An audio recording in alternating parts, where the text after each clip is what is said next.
Bonjour et bienvenue dans l'épisode 1 de l'Orient à l'envers. Pour notre premier épisode, nous allons parler du Kurdistan et des Kurdes, ce peuple divisé entre 4 pays. Nous allons évoquer le traitement médiatique de l'actualité kurde, mais nous allons également nous interroger sur ce qui fait l'identité kurde, sur son unité, et nous tenterons de mettre en lumière la résilience d'un peuple en lutte pour la création de son propre État.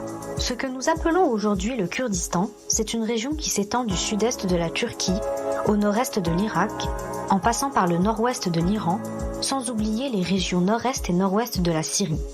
Traversant 4 pays, seuls 2 reconnaissent la région et parlent du Kurdistan. Il s'agit du Kurdistan irakien, c'est notamment en Irak qu'il y a aujourd'hui un Kurdistan autonome, et du Kurdistan iranien. Ce qui veut dire que ni la Syrie ni la Turquie ne reconnaissent cet État. Le contexte, c'est quoi? C'est que, première évidence, il n'y a jamais eu un grand Kurdistan comme entité étatique et administrative, unie et unifiée. Il est vrai que le nationalisme kurde, un peu partout, en Turquie, en Iran, en Syrie, en Irak, par ces différentes catégories de discours, souhaite de mettre en scène cette cartographie d'un grand Kurdistan unifié, peut-être à un moment donné dans l'histoire. Seulement pour nous, les chercheurs, les spécialistes, les universitaires qui travaillent sur les données factuelles, nous ne trouvons aucune trace de cette cartographie d'un grand Kurdistan comme un fait, une donnée factuelle, comme un fait historique dans le cadre d'une entité étatique. C'est la première évidence qui nous permet de comprendre une partie de ce contexte. La deuxième évidence, c'est que malgré le fait que cette entité étatique n'a jamais existé, il y a quand même un territoire sur lequel il y a un grand peuple, un des grands peuples du Moyen-Orient, qui n'a pas disposé d'un État, qui n'a jamais eu accès à un État. Vous l'aurez donc compris, il n'existe pas d'État kurde moderne. Et pour mieux appréhender la situation des Kurdes dans la région, il faut remonter aux 2 grandes divisions historiques, populaires et territoriales. Et donc ce peuple sans État est passé par 2 grandes divisions. Son territoire et le peuple, à la fois le peuple et son territoire, passé par 2 grandes divisions. La première division date de 1514. 1514, la guerre entre l'Empire ottoman et l'Empire perse. Il y a eu une guerre qui est connue sous le nom de la bataille du Chalderan. Cette bataille du Chalderan a divisé ce grand Kurdistan en tant que territoire et population en 2. Une partie qui est reconnue aujourd'hui comme le Kurdistan syrien, le Kurdistan turc et le Kurdistan irakien, étaient dans le territoire de l'Empire ottoman. Et le Kurdistan iranien, était annexé à l'Empire perse. Ça, c'est la première division du Kurdistan. Cette division a duré à peu près 4 siècles. Pourquoi? Parce qu'en 1920, un grand phénomène arrive au Moyen-Orient, à savoir l'émergence de l'État. Avec l'arrivée des États-nations au Moyen-Orient, les Kurdes, eux aussi, en tant que peuple, réclament leur propre État.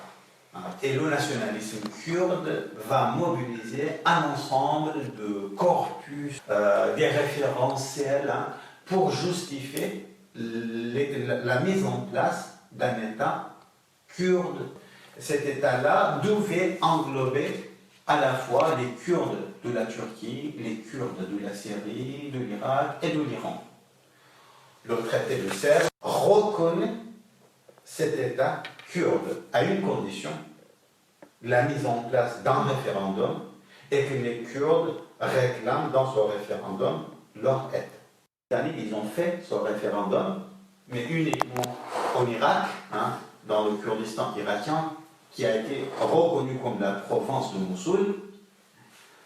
Et dans la province de Mossoul, 80% de la population kurde a voté pour l'indépendance du Kurdistan.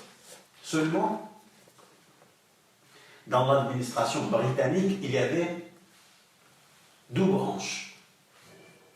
Une branche qui était radicalement opposée à l'indépendance du Kurdistan, représentée par Percy Cox, le fondateur de l'Irak moderne, et une autre branche représentée par Churchill, qui était pour l'indépendance du Kurdistan.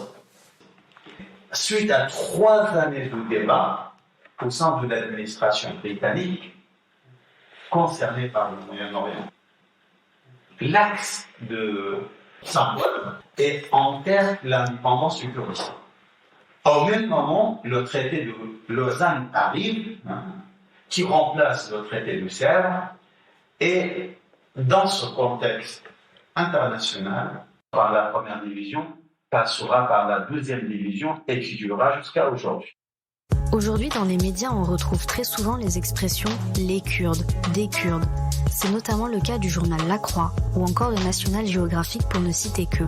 Y a-t-il aujourd'hui une identité kurde qui justifie de pouvoir dire « les Kurdes » et de les regrouper dans un même ensemble ? Qu'est-ce que les Kurdes ? Qui sont-ils ? Un Kurde du Kurdistan irakien conçoit-il de la même manière le combat pour l'indépendance de sa région qu'un Kurde de Syrie ? Je suis kurde, je viens d'Iran. Je suis née à Kermanshah, dans l'ouest de l'Iran.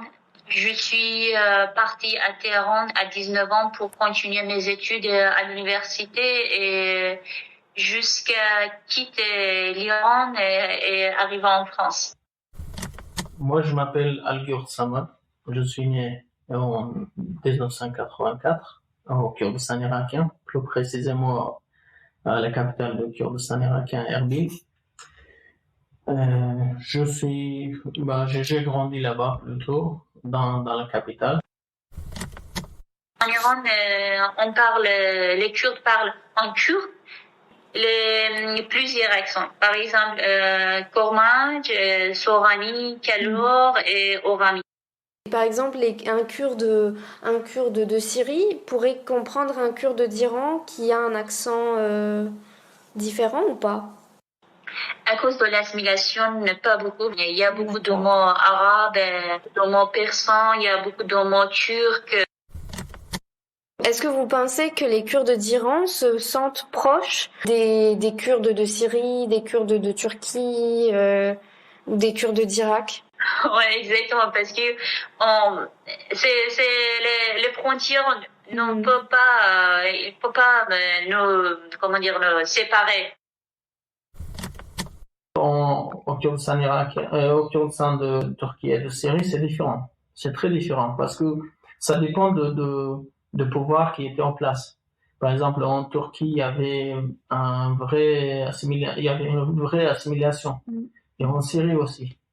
Mais en Irak, c'était une autre histoire. Toujours, on combattait pour la liberté, pour l'indépendance, voilà. Mais en Kurdistan de l'Iran aussi, c'est la même chose. De nombreux gros titres abordent l'actualité kurde sous l'angle de la faiblesse. En 2003, le journal L'Express titrait, je cite, « Les Kurdes oubliés de l'histoire », tandis que l'AFP évoquait « Les Kurdes une nouvelle fois lâchés par les Alliés ». Je cite. Le journal Le Temps parlait quant à lui des Kurdes comme étant toujours trahis, pour ne citer que cela. Effectivement, ce que vous appelez les faibles, les fragiles, les précaires, moi je dirais, j'emploie un autre concept, la victimisation des Kurdes. Pourquoi présenter les Kurdes comme des victimes éternelles dans l'histoire ? On était vraiment fort dans la région, les journalistes libres et les médias, on a été aidés par les Européens, les Américains, les associations internationales. En réalité, j'emploie jamais personnellement le mot de trahison. Ce sont des termes journalistiques ou, dans le meilleur des cas, diplomatiques. Les diplomates, les journalistes, les analystes aussi. Les analystes peuvent à tout moment utiliser ces terminologies, trahi, faible, fragile, etc.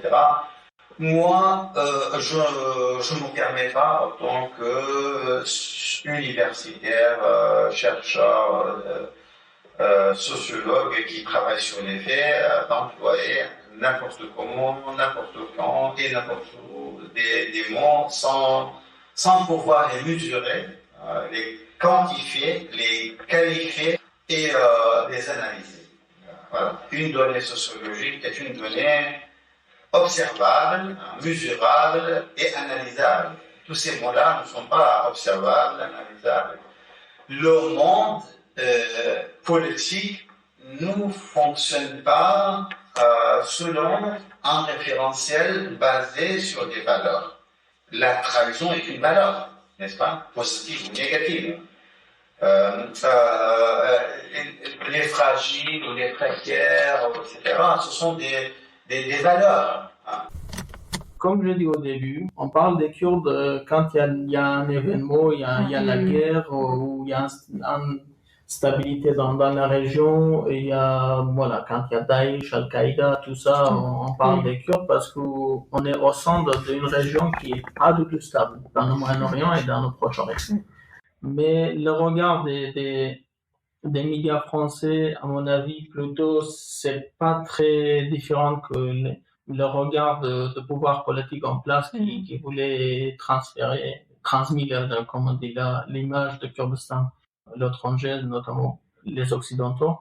Parce qu'en fait, je crois que la plupart des journalistes qui ont des fixeurs, qui ont des collaborateurs là-bas, ils sont contrôlés par le pouvoir en place, malheureusement.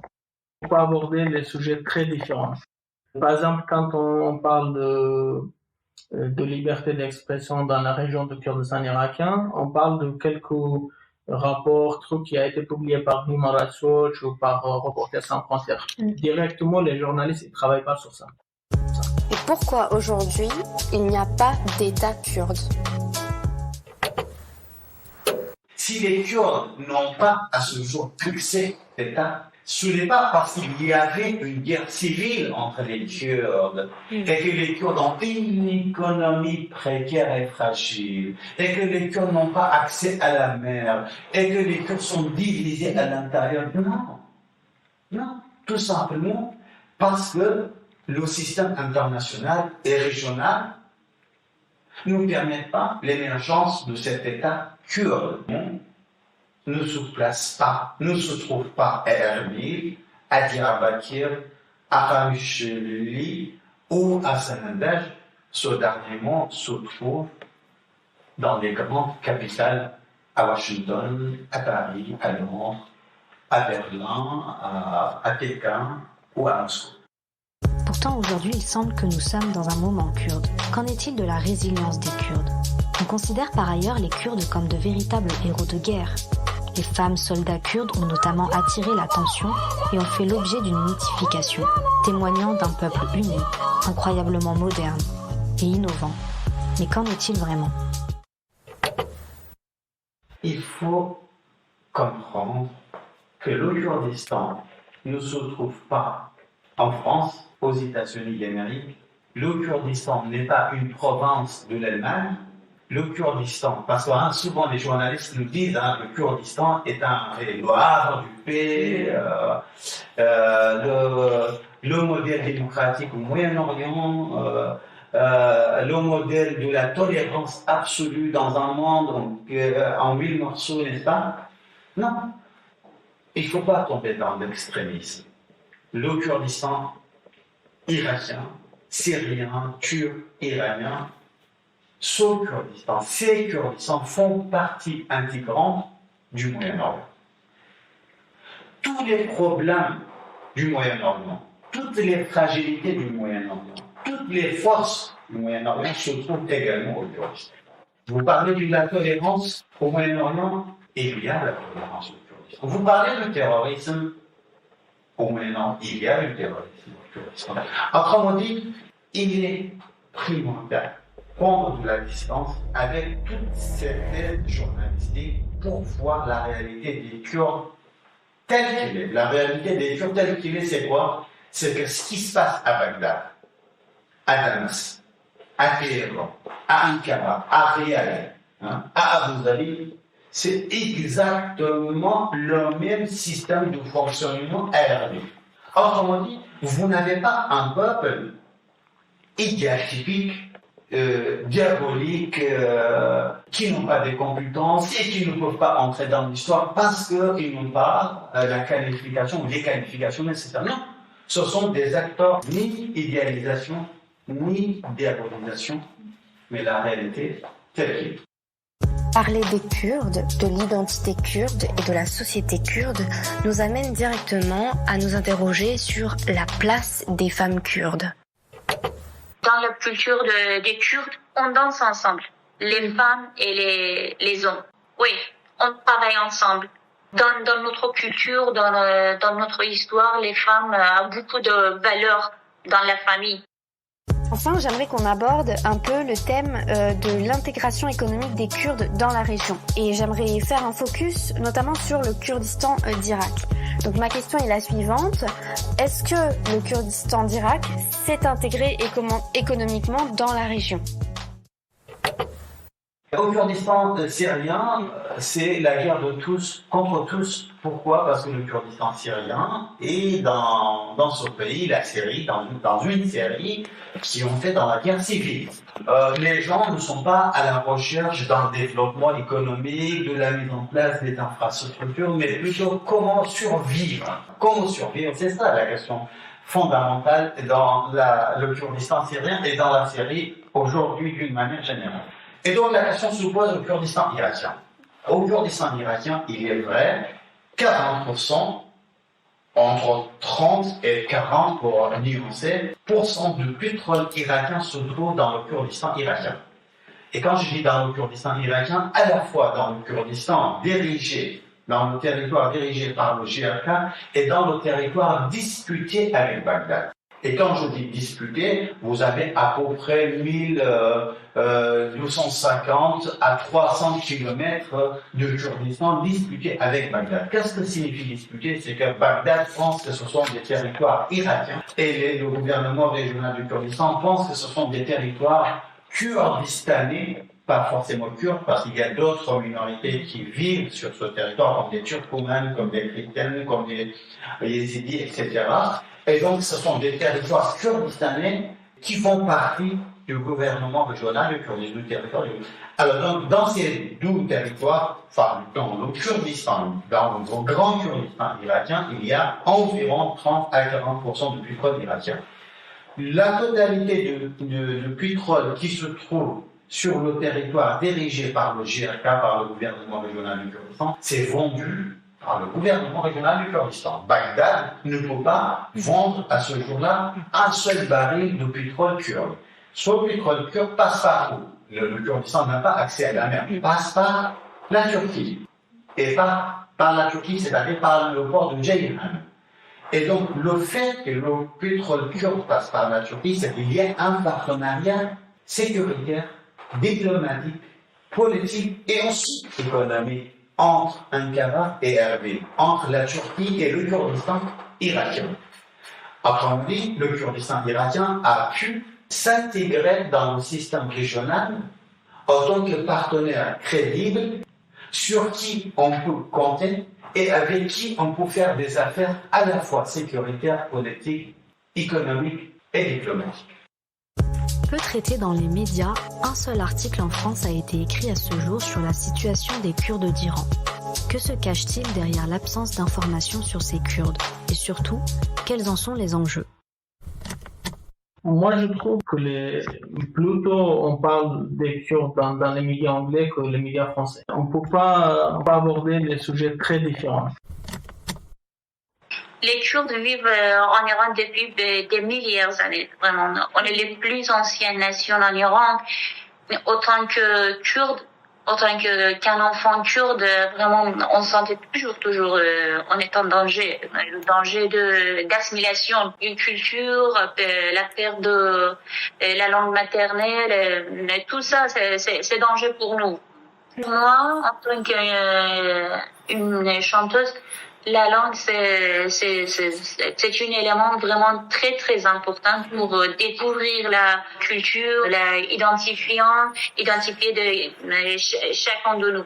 Si on ne peut pas parler en langue maternelle, on ne peut pas penser, on ne peut pas découvrir nous, on ne peut pas savoir nos histoires. C'est pour ça, c'est interdit en Iran. Vraiment, les Kurdes sont en difficulté. En réalité, il est important de revenir sur les rivalités entre Kurdes qui continuent de persister dans la région. La résistance armée kurde d'Iran se trouve dans le territoire du gouvernement régional du Kurdistan. Le gouvernement régional du Kurdistan partage des frontières, plusieurs centaines de kilomètres de frontières avec la République islamique de l'Iran. Erbil, en tant que capitale du GRK, du gouvernement régional du Kurdistan, a deux grands partenaires économiques, mais aussi sécuritaires, politiques et diplomatiques, à savoir la République islamique de l'Iran et la République de la Turquie. La totalité de l'économie kurde du Kurdistan irakien passe par ces deux frontières. Si l'Iran et la Turquie ferment les frontières sans tirer une seule balle, juste fermer les frontières, le lendemain, toute l'économie kurde tombe à terre et entre dans une crise structurelle. Le gouvernement régional du Kurdistan n'a pas le choix, objectivement parlant, que de mettre en place un lien de partenariat stratégique avec l'Iran et la Turquie. Et on sait tous très bien, un partenariat stratégique dans le domaine de l'économie est déterminé par un partenariat sécuritaire, politique et diplomatique. Et donc, pour son existence, le gouvernement régional du Kurdistan doit protéger ces plusieurs centaines de kilomètres de frontières avec la République islamique de l'Iran. Autrement dit, le gouvernement demande à la résistance armée kurde de l'Iran de mettre entre parenthèses la totalité de leur action pour ne pas mettre en danger la seule entité kurde qui existe au Moyen-Orient. Sinon, le gouvernement régional du Kurdistan se voit dans l'obligation de demander à cette résistance armée de quitter le Kurdistan irakien. Les Kurdes d'Iran, je dirais, dans les rapports de force à l'échelle locale, à l'échelle nationale, à l'échelle régionale et à l'échelle internationale, sont sacrifiés pour les intérêts objectifs du gouvernement régional. Éthiquement, c'est dur. Au niveau des valeurs du nationalisme kurde, c'est dur. Mais c'est la réalité dans son état brut. C'est la raison d'État qui parle, et non pas l'éthique, et non pas les émotions. Pour conclure cet épisode, voici 5 grands points à retenir. Tout d'abord, il faut prendre du recul avec les articles journalistiques. Il n'y a pas un peuple idéal typique kurde. Il existe des différences culturelles entre les Kurdes suivant les politiques d'assimilation qu'ils ont vécues dans leur pays. Donc un Kurde d'Iran n'aura pas les mêmes repères qu'un Kurde de Syrie. Tout dépend de la politique d'assimilation que ce Kurde a vécu. Mais comme le rappelle Bayan, la lutte pour l'indépendance, pour la mise en place d'un État, reste un ciment fort, un marqueur d'identité commune. Ensuite, comme nous le rappelle Adel Bakawan, il est important de ne pas tomber dans un processus de victimisation des Kurdes qui consiste à adopter une grille de lecture unique, celle de la négativité et de la faiblesse ici, car d'autres grilles de lecture existent. Comme nous le rappellent nos invités, et notamment Bayan, par sa voix, les femmes kurdes et leurs actions constituent un bel exemple de résilience de ce peuple qu'il s'agit de ne pas oublier. Pour tenter de comprendre pourquoi il n'y a aujourd'hui pas d'État kurde, Adel Bakawan nous propose une autre manière de voir, celle qui consiste à dire que s'il n'y a pas d'État kurde aujourd'hui, ce n'est pas tant en raison des faiblesses économiques et politiques du Kurdistan, mais cela provient plutôt des intérêts des grandes puissances qui ne sont aujourd'hui pas en phase avec la création d'un État kurde. Enfin, la situation des Kurdes d'Iran est alarmante. Les propos de Bayan nous rappellent que ce peuple est en grande difficulté en Iran aujourd'hui, car ils sont sacrifiés au nom de la mise en place de la seule entité kurde qui existe au Moyen-Orient. Nous tenons à remercier les intervenants de ce premier épisode.